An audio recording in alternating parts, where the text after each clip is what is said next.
What's going on, guys, and welcome back to another episode of my Next Gen Career Mode. This is episode number 19. We start today's episode with Kobiashvili saying that he is indeed going to retire at the end of the season. He wants to play in the last game. But as you can see, the final league table, just a game to go. This is what it looks like at the moment.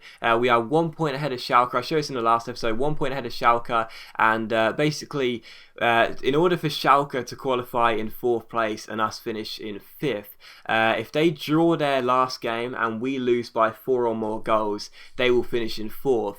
Otherwise, they have to win. So unless we get absolutely battered here at home to Borussia Dortmund, they have to win their remaining game. And if they win their remaining game, we've got to win ours.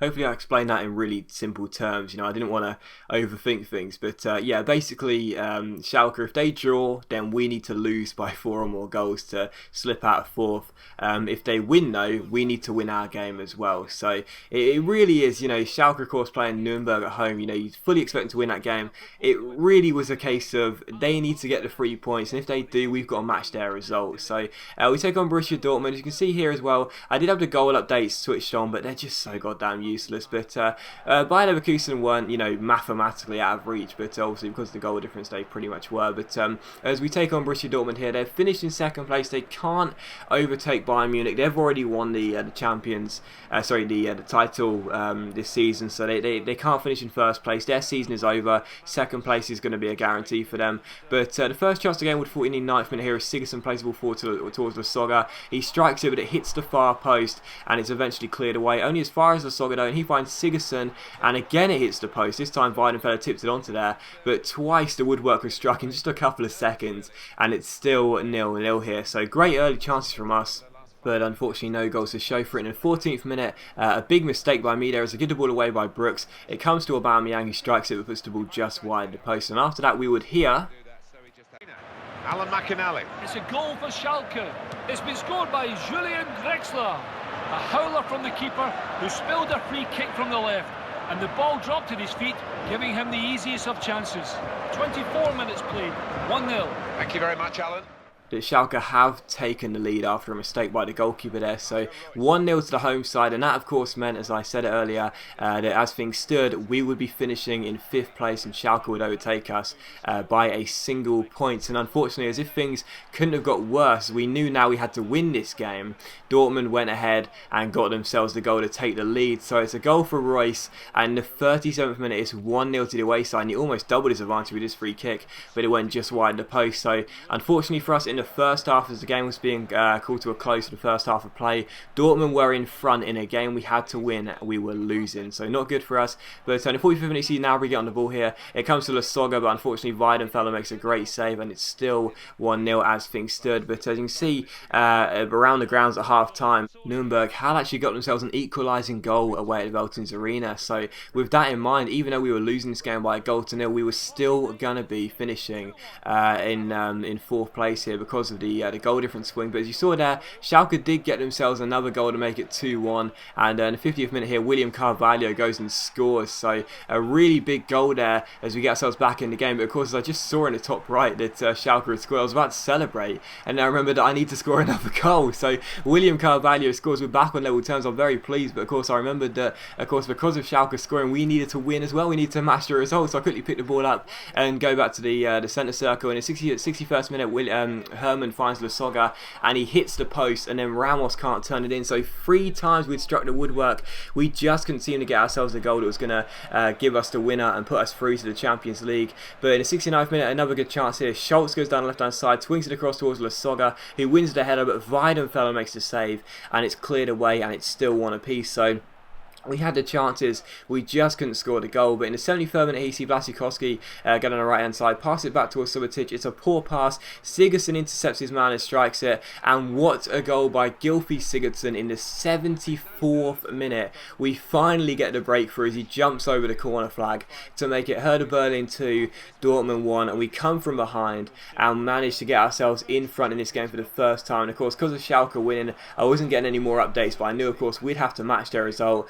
finally we did get the breakthrough. It's 2-1. It is Sigurdsson. We signed him in January for £2 million. I know I say it every episode, but I still don't care. Signed him for £2 million, and that goal could be worth much, much more than that, of course, if we do indeed hold on and get ourselves through to the Champions League for next season. As you see a couple of replays, what a goal it was, well, right into the bottom corner. He's capable of doing that, and you have to say it was fully deserved as well. We had a lot of chance in this game. We just couldn't see the final winner, but we did through Sigurdsson, and that would actually be how the game would finish. So that meant as the final whistle went, it would not matter what happened in the game at the Veltons Arena, we would be qualifying in 4th place. We have qualified for the Champions League next season with that 2-1 victory, of course, because even if Schalke won their game, which as you'll see they did win the game by 3-1, I didn't get that third goal update, but they won it by 3-1, it still didn't matter because, of course, because we won our game, we still remained 1 point clear. So you can see we got ourselves £8 million for our final league finish. It is in 4th place. We qualify for the Champions League by a single point. Absolutely incredible season, really is. We only lost 6 times in the Bundesliga, crazy. But yeah, we have indeed qualified for the Champions League. It's a monumental achievement. I said I would be happy with a Europa League finish. The fact we've actually finished in the Champions League is crazy. I mean, it's not, you know, even though Ginter actually was the only player we got in the team of the season, it's not actually that far-fetched when you think about it, because our side is actually pretty good. We've got some fantastic players in there, such as Soga and Ramos, and obviously Kraft's a great goalkeeper. Ginter's been insane, got into the team of the season. William Carvalho's developed really nicely. Sigurdsson's a monster. It's not actually that surprising, but even so, it is still, you know, we were still the massive underdog. So the fact we've been able to do it is a really, really big achievement, and I'm just so happy. And as you see the final player stats here at the end of the season, who got top goal scorer, clean sheets, and so on. So I know some people do like to see this. And also as well as we end the season, we see that we have now got an email to say the fee is due for the loan player, and if we want to, we can sign Yashil for £1.5 million. That fee we agreed to Brendan Rodgers at the start of the season. He's actually valued at half that, or just over half that, at 775 grand.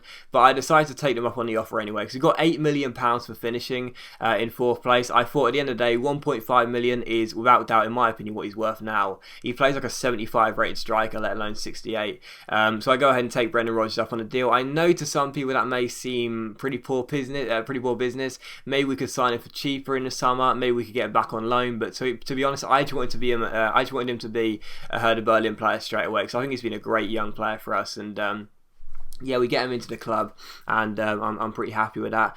Again, I do know that we probably could have got him cheaper, but I just wanted to get him in, just to be sure that next year he'll be staying with us, because he is a very decent young striker, and I'm sure he's got the potential to be a first-team player in the future. But here's a look at the final squad report of the season. You can take a look at the players and how they've done over the course of the year, what stats they've improved on, or in some cases decreased in. And yeah, it's looking good. A lot of loan players, players like Shelbred and Gnabry and Zelalem and Yashil and so on. Yashil's going to be a first-team player next year. I heard a Berlin player next year, but a lot of loan players. But even so, it's looking okay. I really can't decide what I want to do with the side until next season. I need to know what budget we're going to get for next year. I can't really make a decision on, you know, the players I want to sign next year until I know the budget. Because obviously we could end up with like 20 to 30 million, or we could end up with like 5. You know, you never know in FIFA. But even so, touch wood, we'll get a good budget, and we'll be able to sort of develop the squad from there. Because of course we are going to need a big squad for the Champions League, and it's going to be, of course, a very, very, very hard season for us, very long season. But hopefully we can perform well next year. And yeah, I'm really, really excited for next season with European football in the Champions League. And as you can see, the board were very happy with what we did this year, no surprise. And we will be staying on as Hertha Berlin manager. But as always, guys, a big thank you for watching the video. I really hope you have enjoyed it. If you have enjoyed the video, please leave a like. That's much appreciated. It really does help my channel out. It only takes a second. And I'll see you for the next episode of my Next Gen Career Mode very soon.